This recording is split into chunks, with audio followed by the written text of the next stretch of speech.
What's up, fellow cycling virgins? My name is Ricky, if you're new to the channel. Welcome back for those that aren't. Another crit video for you guys. This time a Pro 1-2-3 combined race. Man, I'm here to discuss the difference between racing Cat 3 through 5, so Cat 5s, Cat 4s, Cat 3s, and then jumping in with Cat 1s, Cat 2s, and some pros. We're going to get into detail about the differences so that you guys moving up the ranks have a little bit of an idea. There'll be a little strategy talking here, but I'm learning kind of as I go. So I'm not going to get too in-depth with strategy. I'll tell you guys where I made mistakes, what I did wrong, what I think I could do better. I got heart rate for you guys. It's in the bottom left there for this race. And this is Tempe, Arizona. This is at ASU around the Gamage Theater. This is a really cool course because of where you're at, but it's very tight, like single lane, 90-degree corner there you saw back there. And we're just bringing you the last 20 minutes of this 60-minute race. And we'll talk about 60 minutes, that extra 20 minutes on top of the Cat 3s, how that changes a lot, man. You wouldn't think 20 minutes is that big a deal. It's a pretty big deal, especially because the last 20 minutes are the hardest 20 minutes. So a lot to talk about there. We're going to get into that. I wanted to start, though, by talking about, if you guys follow me on Strava, if you follow me on Instagram, which if you don't, links are all in the description. Go follow me there. You guys know that I won a race on this day. My first win of the season, my first Cat 3 win. And it, unfortunately, guys, God, it pains me to say this. It's taken me a week to make this video just to get over it. So let me just explain what happened. So I have two GoPros, guys. That's all I have. I have a GoPro. I have two sessions. One's a Session 5. One's a Hero 4. The 4 is super old. It was given to me when I started the channel, and it's been with me for the entire channel and then some. I would say it's probably 6 years old. Okay, when I go to a crit race, I bring both cameras, I charge them both, I format my cards, I get them both prepared because I have two races on the day, so I want to have two cameras because these sessions, you can't change out batteries. So this is the first race of the day that I did, the Pro 1-2-3. I used the nicer of the two cameras because it is, a pro race, and I thought it would be pretty cool to have a little higher quality video, a little more stabilization.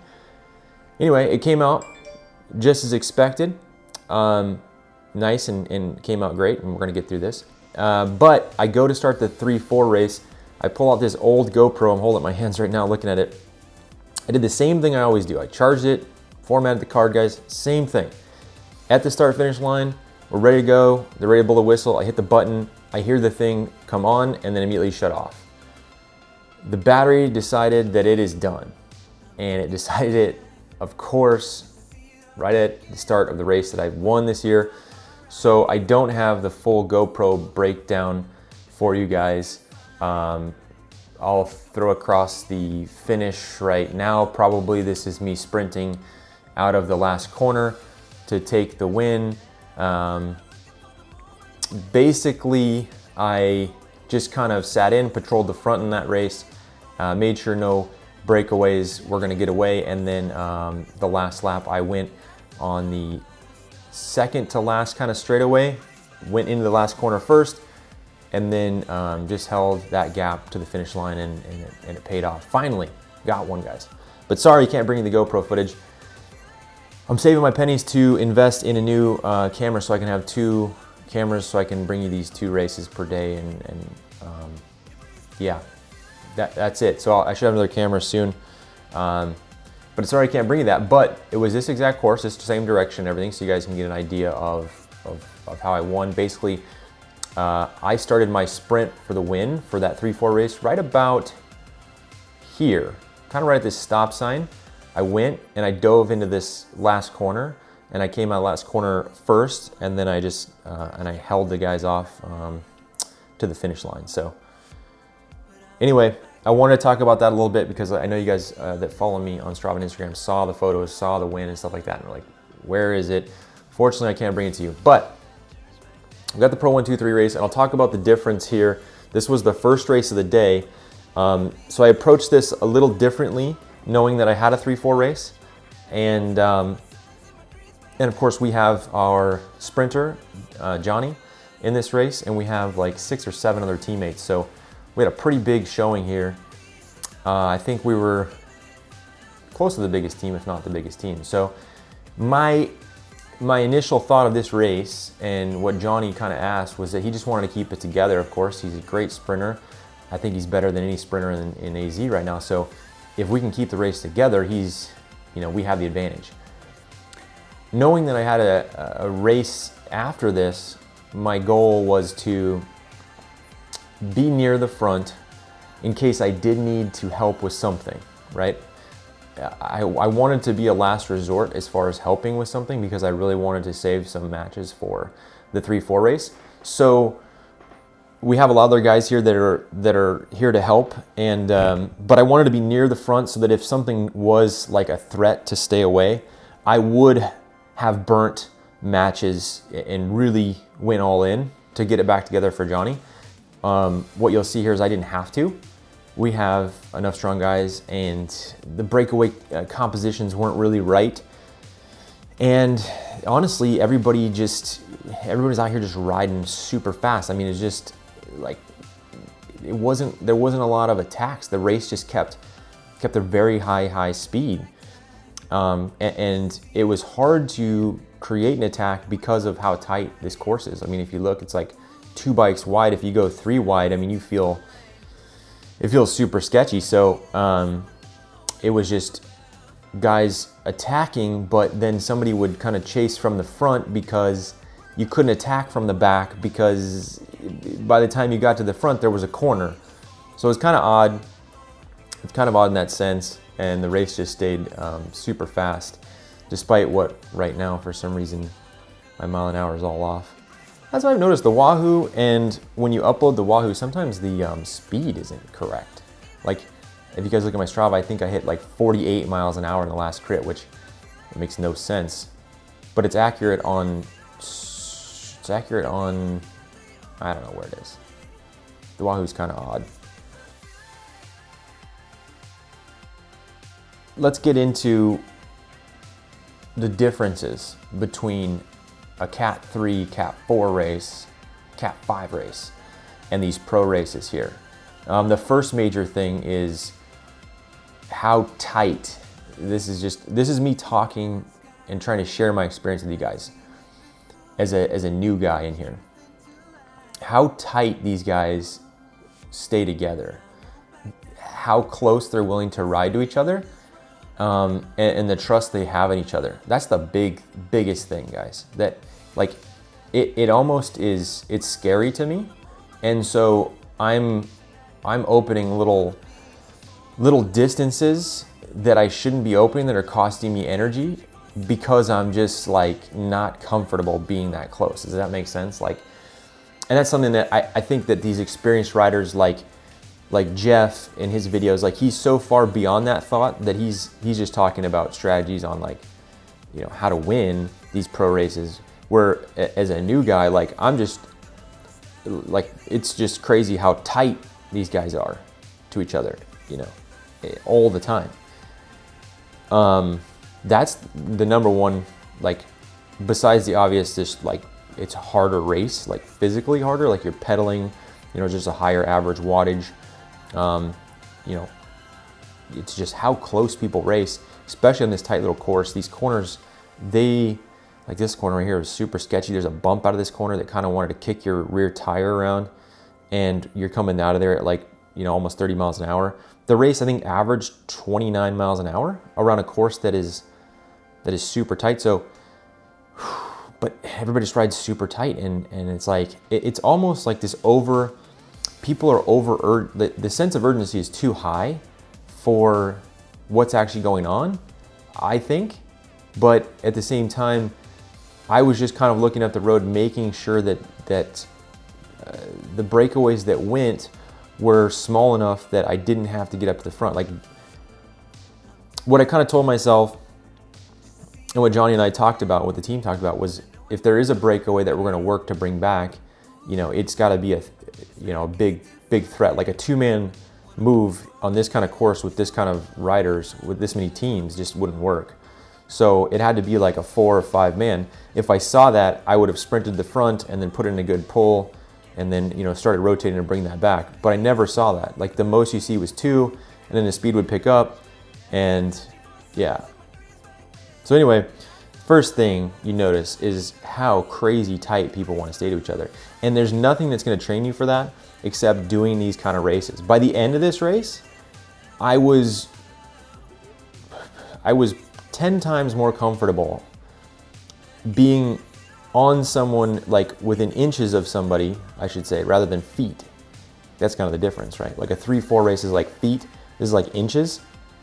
Excuse me. By the end of the race, I was so much more comfortable being within inches of somebody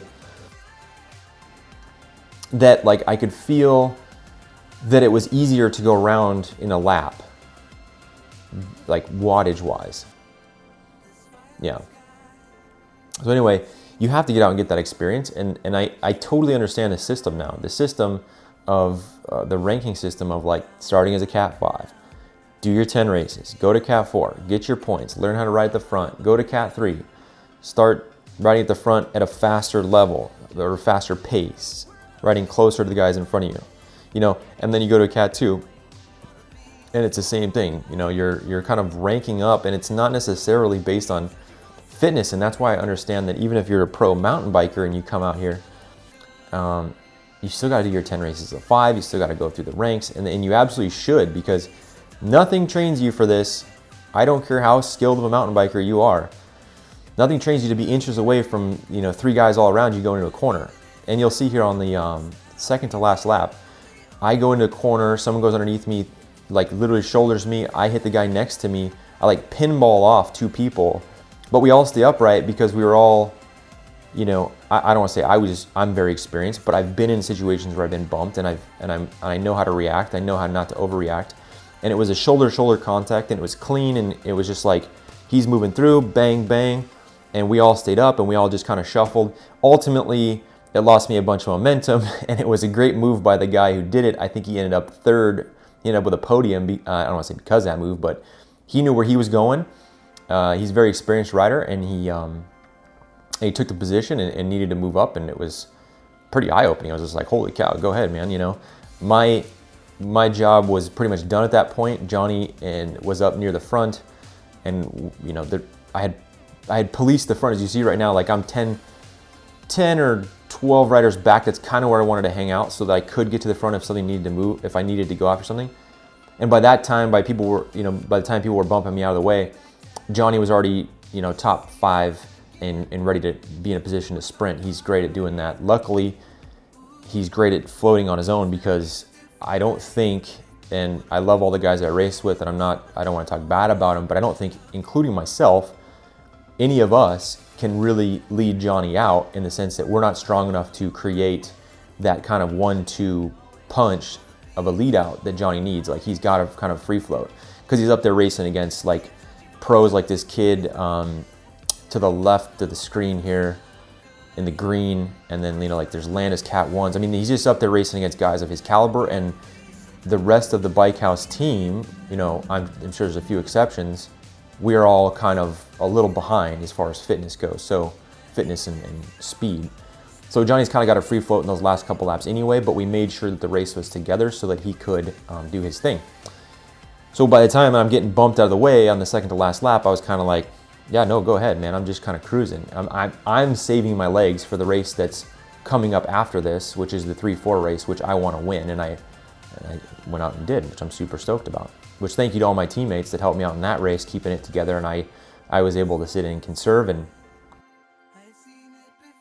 okay, so I talked about the difference in you know, how close people race, and now let's talk about the power difference. So I averaged in this race, I think my normalized power was like 321 or something. And in the 3-4 race that I won, I want to say it was like 265, right? So And I felt super fresh at the end of the 3-4 race. At the end of this race, even just sitting in and kind of, you know, doing the stuff I'm doing here, I think early in this race, I might have got on the front once for Johnny, brought something back a little bit, made a little move. But otherwise, you're just sitting in and I'm averaging, you know, 40, 50 more watts. Like I'm at threshold darn near the whole race, just sitting in and getting like 15th or something, like not even trying to gain a position near the end of the race. So huge difference in power. And then, I mean, that obviously equates to what you have in the sprint at the end of the race. Yeah, huge difference. That's obvious that you guys kind of know that. You know, like, all right, he's a Cat 1. You've seen a Cat 1 in action, like they're just higher FTP, they're more trained, they're doing stuff off the bike, they probably don't have much else going on, they're just riding their bikes a lot, following a strict regimen, they're probably eating right, you know, like it all changes, and you see it in people's physique too.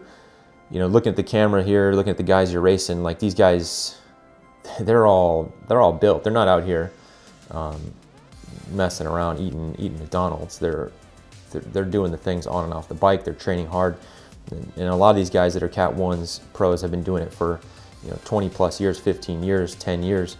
Yeah. So anyway, those are some things just to talk about the changes, obvious stuff. One of the only obvious things was how tight these guys raced together.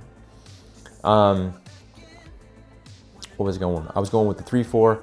The 3-4 race, so we'll talk about that. It's same course here, we'll talk about it. I don't have the footage again, sorry guys. Yeah, I mean, basically what happened, you go out of the 3-4 race after you do this Pro 1, 2, 3, and the race feels like slow motion. It feels like slow motion. You're just out there and, you know, someone attacks and you're just like, okay, it's not a big deal because we were only going, you know, you were only going 20 miles an hour, now we're going 26. People aren't like riding 2 inches away from you. People aren't throwing shoulders. People aren't, you know, it's a different level of like urgency. And that's when you know it's time to cat up, you know, like I'm in that 3-4 race, and not that there isn't great competition. Those guys have been beating me, you know, all year. I've been getting top 3s, but they've been beating me. But you're out there and you're just like, when you have your full composure and you feel good and you're not like running your heart rate, you know, through the roof, which my heart rate right here, I went back and kind of looked at these numbers.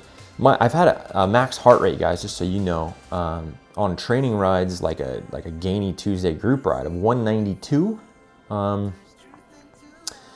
And I'm pretty fit right now. I feel like my heart rate was pretty good this whole race. I think it ramps up to like 180 at the end, just trying to hold my position, 185-ish. But the difference in heart rate to that 3-4 race, I mean, I was probably rolling at like 160s. And the composure and having, you know, the legs at the end of the race, because you're not just burning through glycogen stores, man, it's a huge difference. So you start to realize like, okay, it's time for me to move up. This race is a little too slow. This Pro 1, 2, 3 is a little too fast for me. But that's that ranking system. I think it's a good ranking system now that I've gone through it, guys. Trust the process. It definitely works. And like I said, even if it's not fitness based, even if you're like super strong Cat 1 strength, you still need the experience of going out and being in a tight pack through these really tight corners. Like look at this 90 here. And I take it terribly. And the kid dives me on the inside, and yeah, you know, I'm learning. I gotta tell you guys, I'm gonna do a review, I'm gonna do a follow-up review on the GP 5000s. I've been racing them. That follow-up review is coming soon, and it's not my favorite tire. I'm on them right here. I've raced them. I did the Valley of the Sun road race on them. I did a bunch of crits, training rides, everything you can think of. Not my favorite tire. I actually don't like it because I think it has far too little grip. Like the grip is not where it should be. I think the rolling resistance is great, flat protection is good, speed is great, just weight is great, just it doesn't have grip. It's kind of got like a kind of moderate level of grip where, yeah, there's way better tires out there for grip. Just to talk a little bit about my thoughts here on, you see me kind of moving back through these 180 corners or these tight corners. So, and other people talk about conserving energy, but I'm trying to conserve. So what I'm doing is I'm going in these corners, I'm kind of coasting in, and then I'm letting the guy kind of inside kind of come around me, and then I'm filing into that guy's rear wheel. And that just allows me to do a little less work than the guy who's coming around me on the inside and accelerating so hard out of the corner. I'm trying to use less wattage out of the corner than the guys around me. So even if I lose a position doing so, I'm gonna then try to make it back up. So I kind of let that guy go. I had to use a little more here. But even if I let that guy go a little bit, I'm gonna get him back in the next corner. Yeah, anyway, that's kind of my thought there. When you see those people keep filing underneath me in each corner, I'm kind of letting that happen. And they're filing underneath me coming out of the corner. That was a super tight, like, little spot right there too. You get really good at putting your pedal over the top of curbing too, which is a sketchy thought, you know? Like, keep your inside foot up and then lean over a curb, and you know that, like, if you pedaled at that moment, your pedal's gonna hit that curb and it's gonna throw you over the bars. But you just gotta, like, stop for that moment, kind of like being a good mountain biker, knowing not to pedal strike, you know, as you go through a rock or something. Kind of the same concept, which in a crit race, a little sketchy. There's the bang right there, boom. That guy right there went on to get third. He's just like, this is second to last lap. He's like, I'm gonna take this inside from you, kid. Bangs me, I bang off the other guy. It kind of startles me. I lose all my momentum here, and you see my heart rate start climbing because now I've got spots to make up. I went from being, I thought I was gonna kind of hang out in the top 10 there, top 5, and maybe get a result. And then that guy had other thoughts. So here comes the last lap, guys. I believe, if this isn't the last lap, we got maybe 2 more to go. But yeah, it was a really good shoulder. And normally I don't like sketchy movements. Like, a lot of guys are sketchy. That wasn't sketchy. It was like, I'm coming through, little shoulder, bink, and I'm through. This is last lap right here, guys, last lap. And like I said, I wasn't gonna blow myself up because I know I have a race coming up that I have a chance at winning. So I was just gonna finish with the pack and see if I can just kind of maintain my position here and finish it up. And Johnny's now moving his way to the front, and you see my heart rate here climbing a little bit. I think I peaked at the 180s here. Guys, barreling into this corner here. I think I take another corner here that is lackluster, if I remember. Yep, look at it. See how I let that like 3 feet open in front of me? Oh well. Well, hopefully you guys enjoyed listening to me rant about the difference between a pro race, Pro 1, 2, 3, and a 3, 4, 5 race. If you liked the video, make sure to give it a like, guys. More videos to come. I'm going to do that review on the GP5000s. That's coming up real soon, as well as some other stuff. I might even actually talk about Phil Gammon being called a doper by the banana guy. I just feel like I want to talk about that. I don't like the accusation. So give the video a thumbs up if you want to hear some of that stuff, or if you like the content. Thank you guys for watching, and we'll talk to you next time.